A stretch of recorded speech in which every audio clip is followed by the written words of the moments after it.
नमस्कार दोस्तों, आज एक बहुत प्यारा देवी गीत प्रस्तुत कर रहे हूँ। एक भक्त माँ से प्रार्थना करते हुए पूछ रहा है कि हे माँ,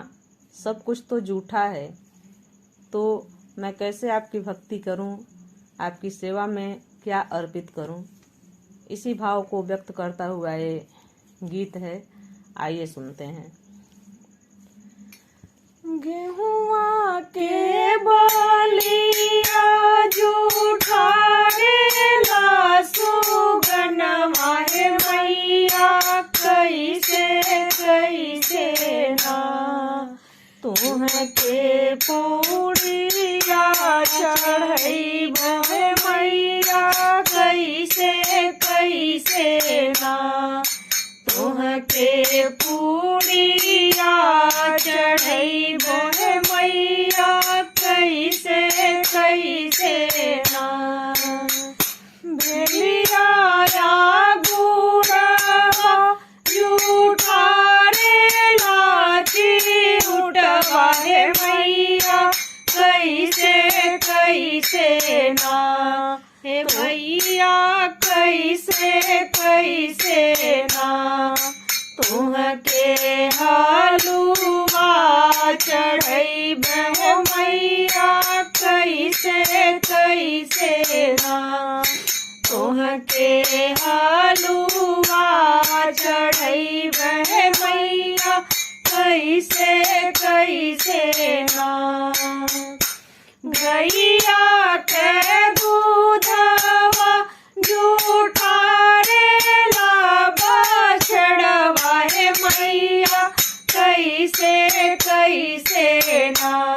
हे मैया कैसे कैसे ना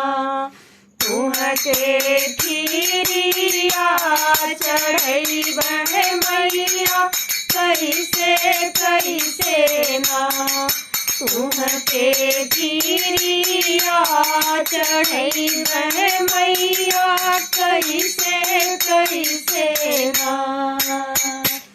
अड़हुल के फूलवा झूठा रे लावा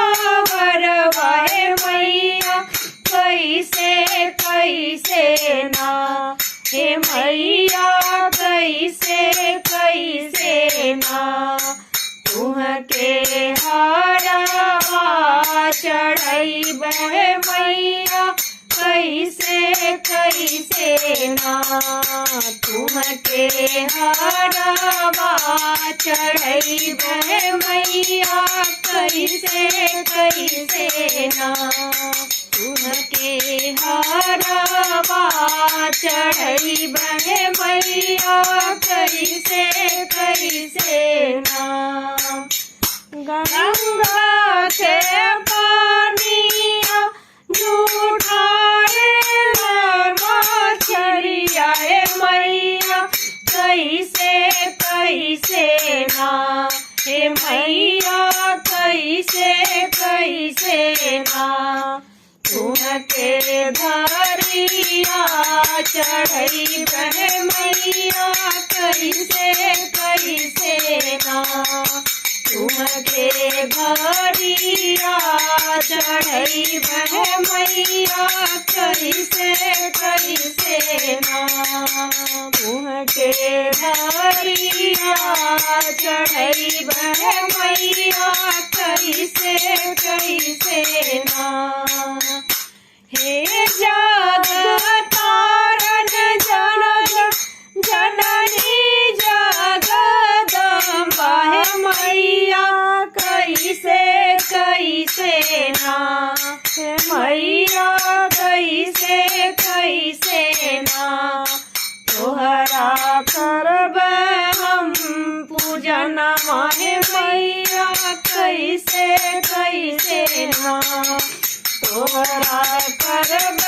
हम पूजन हे मैया कैसे कैसे ना तोहरा करब हम पूजन हे मैया कैसे कैसे ना गेहुआ के बलिया झूठा रे ला सुगनमा कैसे ना सुन के पूरिया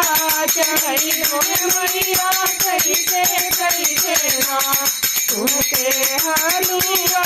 चढ़ई हो मैया कैसे कैसे ना